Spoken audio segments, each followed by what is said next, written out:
Good morning, everyone. My name is Crystal, and welcome to my YouTube channel. Hi, guys. I'm in Rochester, and it's about 8:15 in the morning. I think it's been raining overnight, or raining because the ground is wet. A bit chilly when I woke up, but I put the heater on for about 5-10 minutes and it seems to have warmed up, so it's not too bad. Yeah, Monday morning. Alexa, good morning. Good morning. On this day in 1980, the Rubik's Cube made its debut. Modern versions use solid plastic panels rather than the original design of stickers, which means it's no longer possible to cheat and move the stickers around. Not that I would ever encourage such sneaky tactics. Alexa, what's the time, please? Good morning, Crystal. The time is 8:12 a.m. Alexa, what's the date today? Today is Monday, the 29th of January. Alexa, what's the weather like? In Rochester, it's 8 degrees Celsius with mostly cloudy skies. Today, you can expect cloudy skies, with a high of 13 degrees and a low of 8 degrees. And Alexa, whose birthday is it today? Today's famous birthdays include American businesswoman, talk show host, actress, producer, and philanthropist Oprah Winfrey, American actor Tom Selleck, American actress Heather Graham, American actor Justin Hartley, and Russian singer Dmitry Malakov. Right, guys, like I said, it's Monday morning. I'm at home, as I always am, by myself. I was married once. I'm not married now. So I'm single, I'm divorced, and I make my own decisions. So today is just one of those days, isn't it? It's wet outside. It's been raining. I'm going to take Max out for a walk later on. So what I normally do is I get up, do what most people do, have a wash, brush my teeth, brush my hair, make myself a cup of coffee to wake myself up. I've got two lovely cats. One is a maniac kitten who overnight seems to destroy everything, and I've got my Chihuahua Max, he's just so well behaved. Max is. He's trained and everything, so he just curls up while the cat's going up and down, jumping all over the place. He's just sat there in a ball, curled up and quiet. Yes, it sort of turned my life upside down having this kitten. Very, very destructive. But I mean, he's lovely. He's a lovely ginger and white tomcat, but he's very destructive. Maybe you grow out of it, eh? Just seems to like, I don't know why, it's like he's like a naughty child. He likes to, everything would be nice and quiet, everybody would be sat down, Max would be like sleeping, and he'll jump on Max, he'll jump on my other cat, and then he's happy when he's disturbed, he's upset everything, you know what I mean? It's a real, like, Dennis the Menace.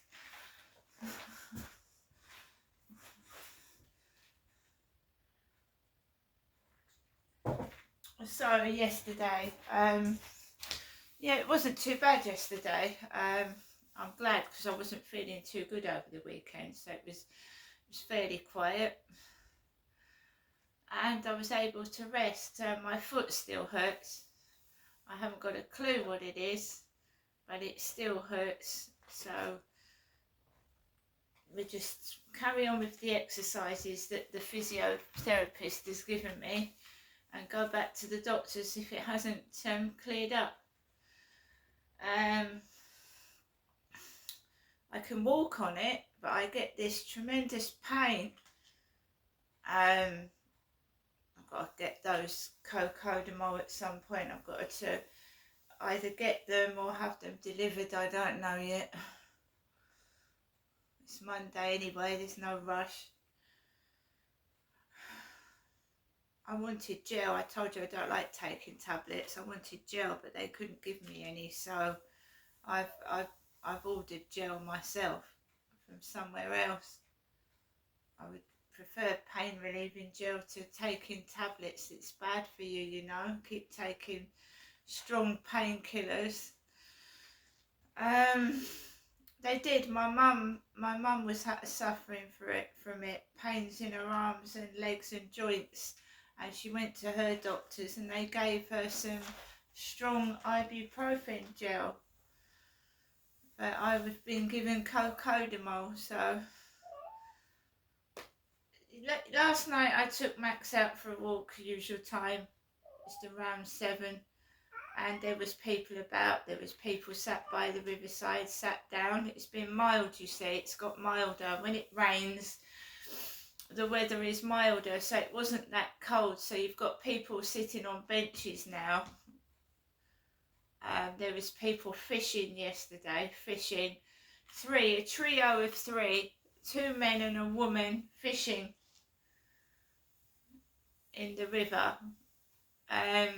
Like I said, fishing, you've got to have so much patience, and in cold weather it's freezing, you know, and you want to be comfortable, don't you?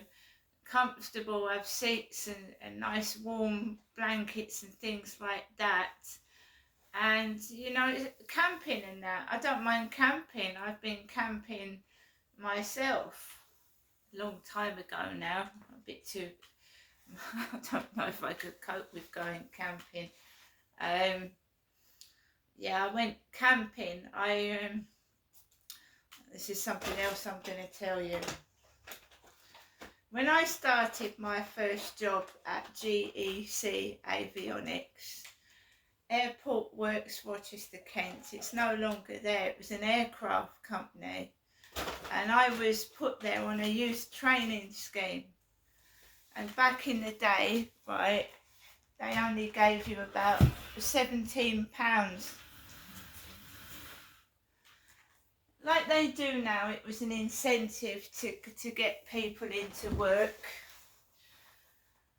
So about 1985, I went to where it was BBC Radio Kent. It was near the BBC Radio Kent building, the Social Security Office. So I went in there, and I'd left school. My dad had moved me down during my exams to Kent from London. I think had I stayed in London, I probably would have stayed on at school in the 6th form. But my dad wanted to move to Kent right in the middle of my final exams at school. So I didn't do too well. When I moved down here, he said, you've got to go to work. You've got to get out and go to work. So I was about 16, getting on for 17. Went into the Social Security office.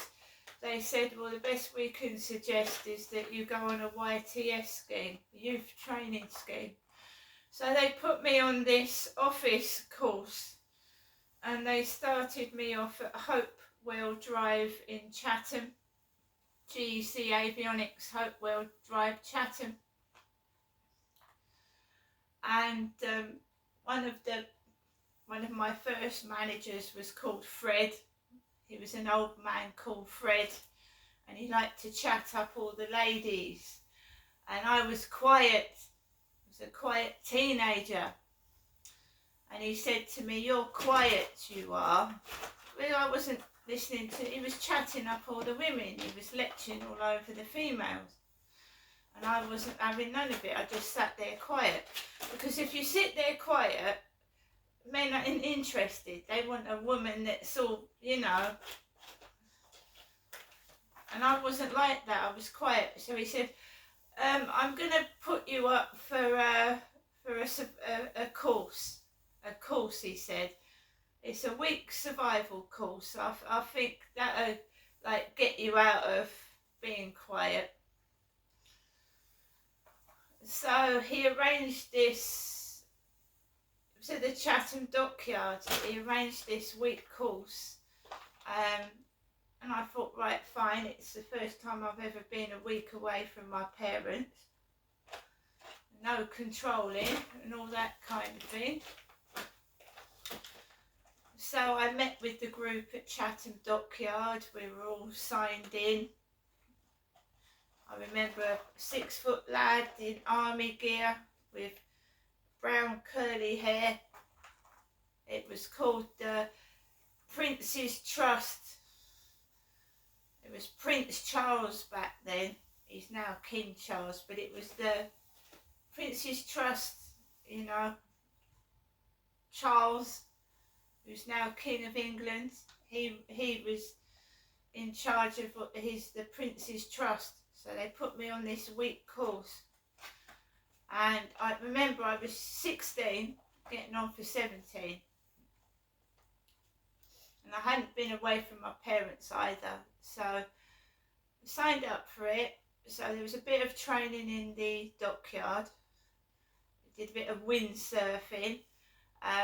They took us somewhere where I was actually pushed off a diving board. I was sat on the diving board and he said, hurry up, and he pushed me off and I fell into the water. I hadn't dived off a diving board before, and this army guy pushed me off the diving board, and I remember being terrified and never thinking I was going to come up to the surface of the water. I was just sat on the board. To go on this course you had to have a little bit of training, and I'd never dived off a diving board before. I'd never done anything like that, and I was too slow, so he pushed me off with his hand. He pushed me off.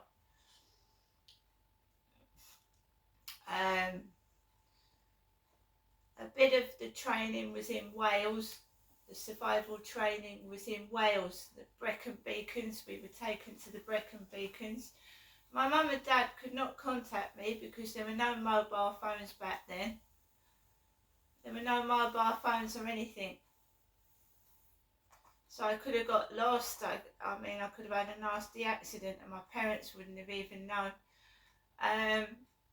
Basically, we were taken to the Brecon Beacons. We were given hiking boots, all survival gear, and the boots were too big for my feet, so my ankles were bleeding all over the place. I've got scars to this day where those hiking boots, walking boots, tore the skin off the back of my ankles because they were too big. I was taught not to complain. Every time I complained, my dad used to hit me, you see. So I never said to anybody that these boots were chafing my ankles. So all the skin was coming off, they were bleeding. We went camping in the Brecon Beacons in Wales, and one of the things we had to do was to cook a chicken from scratch. That means you got a chicken thrown at you, you had to break its neck, pluck it and cook it in a can of Caligas, a Caligas stove. And I was paired up with this guy, and if it wasn't for this guy, I couldn't have broken a chicken's neck and cut its head off. He said, I'll do that for you. And it was just like eating chicken soup full of Caligas. Because we were kids, weren't we? Really, teenage kids. So the Caligas had leaked into the food and it just tasted like eating Caligas soup. It's horrible. So we went out camping, and it was, all my life is about like sex and pornography. I wasn't into that, so they were sleeping with each other in their tents. The other males and females were sleeping with each other in the tents, and I was just sat in my tent going to sleep, but they were all shagging each other in the other tents. Because, you know, there was no that's what my life has been like, all sex and porn. And that's all I've ever known. And even on a camping survivals course with the Prince's Trust, they were shagging in each other's tents. And I just went to sleep, or pretended to, while they were shagging each other next door to me. And that's what my whole life has been like, from start to finish. Well, as I am now, it's just all it's been. Sex and being degraded and watching other people enjoy themselves while I'm stuck by myself. That's all my life has been like. And I won't join in with it because I disagree with it. And I'm quite happy by myself now, but I have been camping years and years ago with the Prince's Trust, about 1985, at the Chatham Dockyard. And I was bullied and mistreated. But I still carried on. I made a couple of friends there, actually. I did. I made a few male friends there. In some ways I enjoyed it, but I was black as soot when I came home. Black as bloody soot. There's no lavatories, was there? You had to piss and poop outside, like dig your own hole and bury your own shit. Remember, I was 16. I was told to go on that course by my work, Fred, because they try and groom you see. He was chatting all the women up at work and I wasn't interested. He was an old man. Bear in mind I was 16 and he must have been about 63, 65. And I wasn't having none of it. It's all my life has been. And every job, every workplace I go on, it's the same. So why is it still going on now? Why does it still go on now? That I don't understand. I'm an older woman anyway. You think they'd lose interest by now? I mean, what is it? I'm an older woman now. What's the damn interest now?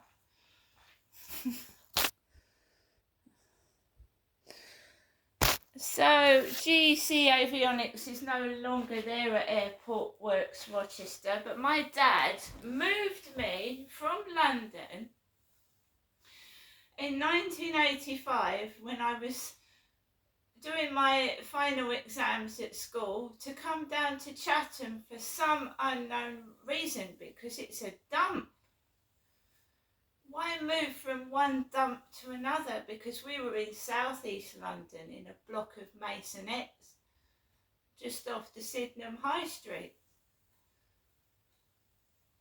My mum reckoned it was one of the neighbours in Victoria Road Dad was interested in. That's why he wanted to move it to Victoria Road, Chatham, because he knew somebody.